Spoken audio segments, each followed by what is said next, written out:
21 Kolosai 2 Biblia yasema msishike, Ehe, msionje, ehe. msiguse. I think imeishia hapo. 21 imeishia hapo. Ukweli ama uongo mchungaji? Ndivyo Ni imeishia ukweli. pale. Imeishia hapo. Kweli. Lakini chunguza vizuri kwenye huo mstari wako wa 21 utapata hakuna full stop. Ni ukweli ama ni uongo? Ni kweli kabisa. Mtumishi yote angalia kwa Biblia yako, hakuna full stop. Ina maana story kwa inaendelea. Lakini wachungaji tumehubiriwa, mimi hadi babangu wa kiroho hata nikiwa mdogo alikuwa ananiambia usiguse. Sasa sisi tunasema usiguse nini, kitu kibaya. So tulikuwa tunajua hata kama nikipata mtu hapa nilikuwa napanga kumhubiria habari za Yesu, nikiona ana kipande cha sigara kilichoisha, siwezi kumkaribia kwa sababu yake kifungu tuliambiwa. So nilikuwa hata tukiingia makanisani, nimeongozana na msichana, ninabidi nimwepe kwa sababu Biblia imesema usiguse. Ninafagia labda uwanja, nimepata chupa ya bia, sigusi, afadhali kae hapo.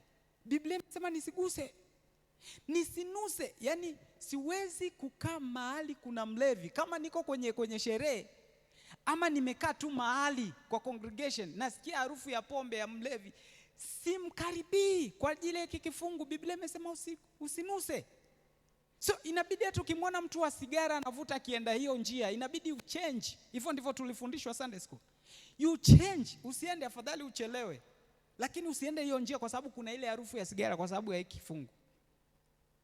Unaona? So hata ukifagia ukipata hivyo vipande vya sigara, tukao tunaenda kutafuta vijiti, tunakuja tunavishikia, tunaenda kutupa.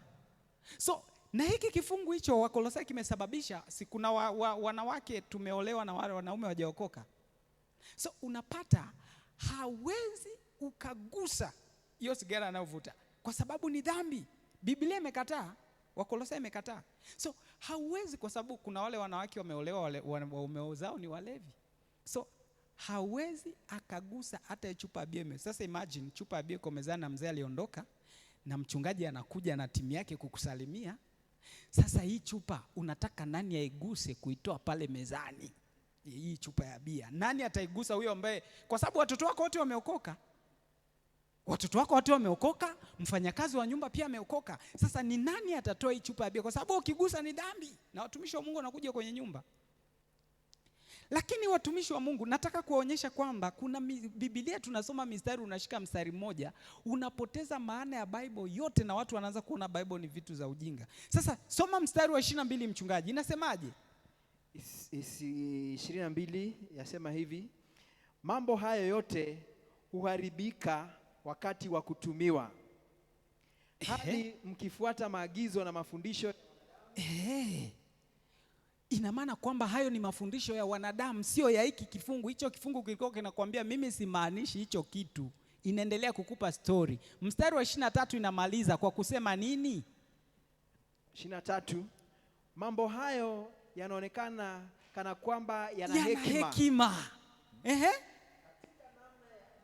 Mliojitungia wenyewe, katika namna ibada mliojitungia wenyewe, watumishi wa Mungu. Alafu na katika mwili kwao au kali, lakini kumbe kwa kuzuia tamaa za jamani, mimi ningekuwa ningepiga makofi. Kwa sababu gani? Kwa sababu maandiko ni matamu kwa kweli. Sisemi neno ni tamu. Unajua mimi ndio yule katika mitandao umeona nawaambia watu neno sio maandiko, sio neno. Kwa hiyo mimi msimamo wangu pale pale hata nikiwa hapa leo. Maandiko sio neno, na hiyo sio topic ya leo. So andiko linafafanua vizuri, linasema yule mtu wa 21 alikuwa anakueleza story, wewe ukachukua mstari wa 21 ukakimbia ukaenda. Ni kama alikuwa anapewa story watumishi wa Mungu kwenye vitabu kwamba wakati huyu mtu wa urembo alikuwa anajaribu kuwatengeneza nyoka na chura wawe na ngozi safi na laini. Sasa wakati anatoa maelekezo, huyu mtu wa maelekezo, chura yeye anaanza, nyoka nasikia kwa anasikiza kwa makini kwamba sasa utachukua mafuta ya nini? Mafuta ya kujipaka, mafuta hapa. Tulia kwanza chura, nyoka anasikiliza. Utaenda utayachemsha, ukishachemsha alafu unajimwagia ama unajipaka. Nasikia mtu wa maelekezo akasema enda ukachemsha ujimwagie. nyoka tuendelee. Nyoka akasikiliza akapata. Sasa yule chura akaenda akachemsha mafuta akajimwagia, ndo akawa na ile ngozi eti. Lakini nyoka alipofuata maelekezo ngozi yake ni laini mpaka leo. Sasa na sisi tunakuwa kama chura, kwamba unaposoma mstari kwa usiguse, usinuse wala usionje, hata hujajua alikuwa anazungumzia nini, mbio. Bwana Yesu asifiwe. Biblia inasema msiguse, msionje, msinuse. Umefanya ndoa za watu zimeharibika. Kwa sababu Paulo anakushauri vizuri, ongea na huyo mume wako vizuri, kwa sababu amekuruhusu kukaa naye hata kama hajaokoka. Shika hizo chupa za bia, fanya nini, endelea kumuongelesha vizuri, kuwa na upendo na yeye atabadilika. Sasa wewe utamwambia mume wako, Biblia imeniruhusu mimi siwezi kugusa hii chupa ya sijui ni ya nini, sijui ni Del Monte ama mnaziita aje, mimi sitaki kuelewa. So by the way, watukaji, mimi sio kijana, mimi ni mzee. So usiseme wewe kijana na ujue ya mambo. Sitaki, najua lakini sitaki kusema, maana hapa naogopa mafuta. Chupa za sijui za mnaita sijui energy, sijui solar energy. So aziguswi kabisa, aziguswi. Na leo hata watumishi wa Mungu makanisani wa mama kabisa, akiona energy kwa nyumba yake, hata mtoto amekuja, anajua moja kwa moja hiyo ni pombe, hawezi chigusa hata hiyo chupa. So mimi sisemi sio pombe, mimi sitaki kujua. So kuna vinywaji vingine hata juice, kwa sababu mama hajawahi mtumishi hajawahi kumnunulia mke wako juice. So kuna chupa zingine zimekuja, akiziona atajua ni pombe. So hiyo ndio tulichukua katika Waebrania 11:1. Kumbuka alikuwa anakuambia imani ni kuwa na uhakika wa mambo. Kwa wapi? Kule. Sasa ukiendelea kuamini hivi, anakuonyesha watu walioamini hivyo walikufa bila kuzipokea nini? Ahadi. So lengo langu ni kwamba tunataka tufikie mahali tujue imani ni kitu. Sasa hicho imani ni kitu gani? Imani, we should know that faith is a person. So tukija kufikia kujua imani ni mtu, tutaacha kutangaza huu uongo tunaoambia watu, subirieni, imani ni kuwa na uhakika wa kitu ambacho kinatarajiwa. Kwa nini nataka kuthibitisha kwamba imani sio hali ya kusubiri, sio hali ya kuwa na sure kitu sicho nacho, lakini tufikie tujue imani ni kitu. So hawa watu waliokuwa wanakufa walikuwa wanasubiria imani ambacho ni kitu kilikuwa kinakuja. Sasa hicho kitu ndio kikifika, mambo yanaanza kutembea. Sasa kitu kimefika, watu wengine wanasema ni kuwa na uhakika wa hicho kitu ambacho hakionekani. Kitu kinaonekana. Hebu naomba moja afungue kwa Wagalatia, Galatians 3:23. If I'm not wrong, it's Galatians 3:23. Tuende kwa haraka watumishi wa Mungu. Wagalatia 3:23. 3:23. Lakini kabla ya kuja ile imani, good, tulikuwa tumewekwa chini ya sheria. Ngoja kwanza niongee kama yule mtu sijui ni nani. Lakini kabla ya kuja nini? Kuja imani. Chakula? La. Nyama? Hapana. Keyboard? Hapana. Drums? La. Kabla ya kuja nini? Ile imani. Kabla ya kuja ile imani. Unaona kumbe ni kitu kilikuwa kinakuja. Endelea. Tulikuwa tumewekwa chini ya sheria.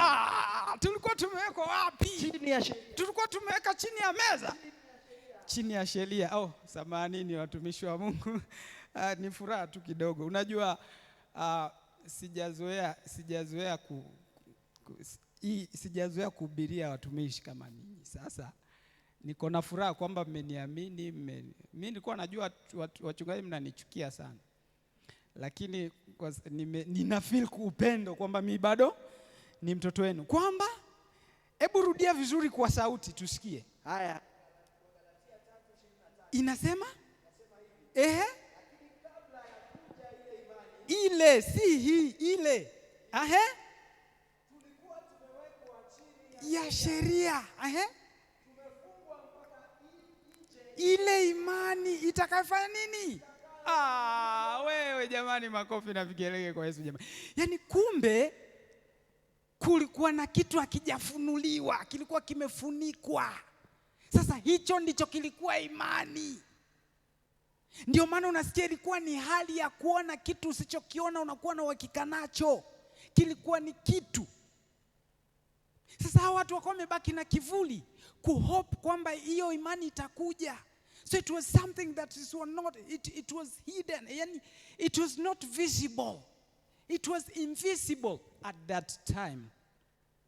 The time of Abel, the time of Elijah, he was praying by faith that it was not there. So these people were hoping. Ndio maana kuna scripture nasema hawa watu wote wanatutamani sisi. Maana sisi ndio tuko na imani. Wale walikuwa na picha ya imani. That's why mimi nafaa kufanya vitu vikubwa kuliko Elijah. Sasa hii imani ikaja. So imani was a person that we were waiting for. It was a person.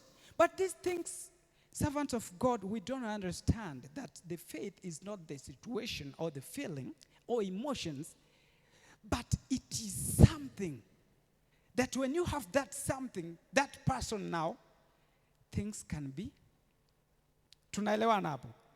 Sasa tumeona imani haikuwa kitu, ilikuwa ni mtu anasubiriwa.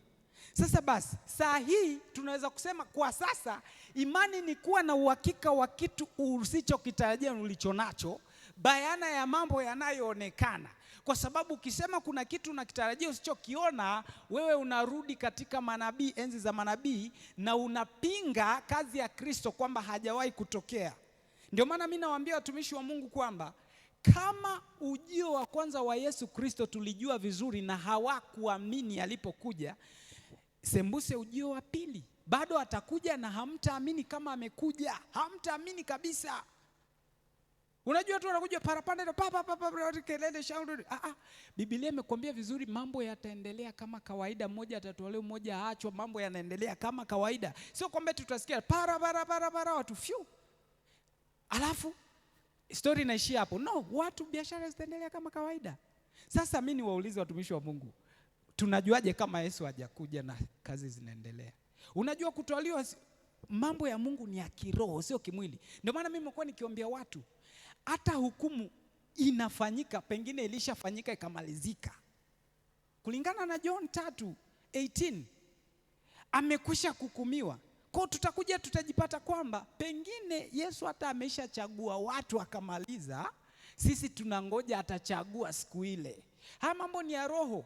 Unaweza kuta mtu alishatwaliwa kiroho, sisi tunasubiri mambo ya mwili. Kwa sababu Mungu amesema tukifuata mambo ya mwili basi sisi hatuko kabisa kwenye track na hatutampendeza. Sasa hii imani ndio Mungu alikuwa anasema pasipo hii hautampendeza. Kwa nini? Pasipokuwa na mwana hautampendeza nani? Baba. So imani, tuache kuambia watu imani wakae watulie wasubiri. Mungu anatushangaa watumishi wa Mungu tukiwaambia watu wakae wangoje mtu mwenye alishakuja. Wakae wangoje, yani tunarudisha watu kwenye agano la kale, wakae wangoje kitu kisichoonekana na wakati kabisa kinaonekana na kipo. So imani iliyokuwa inaongelewa kwa Ibrania ilikuwa ni kitu, ni yule mtu ambao tumethibitisha katika Wagalatia 3. Sasa basi, watumishi wa Mungu, imani ndio inafanya mambo. Imani ndio inasababisha matatizo ambayo unatarajia yaondoke.